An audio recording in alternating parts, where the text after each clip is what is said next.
You're watching Miami-Dade TV on demand.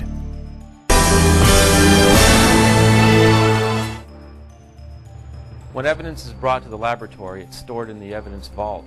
All types of evidence are brought in here. We have drug evidence, firearms evidence, trace evidence, as well as the DNA. The biological material is usually picked up and brought over immediately to a storage area where it's refrigerated. However, the drug evidence on the wall here stays until an analyst picks it up and analyzes it. This is marijuana, 190 grams. A pound is 454 grams, so it's less than half a pound.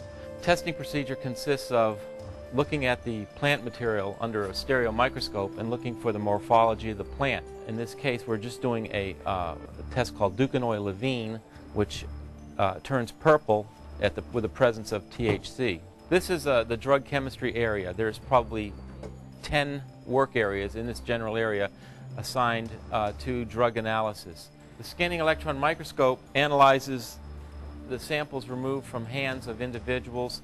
These are in the form of small diskettes that are double-sided carbon tape, and it's used to remove from the hands of an individual, different areas of the hands, suspected gunshot residue. This is the Miami-Dade Police Department Crime Laboratory.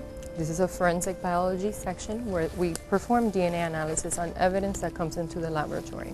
In the case of a homicide, the deceased, the body would go to the medical examiner's office, and then we would get something that looks like this in liquid form, which is blood from the deceased. What we're doing here is we're trying to analyze different areas in the DNA that we know are very different from individual to individual.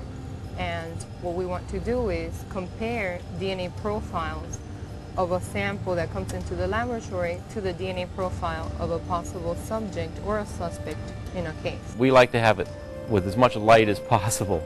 And most of the work I've seen done on television forensic shows is it's always dark, and they only have a light shining on the object.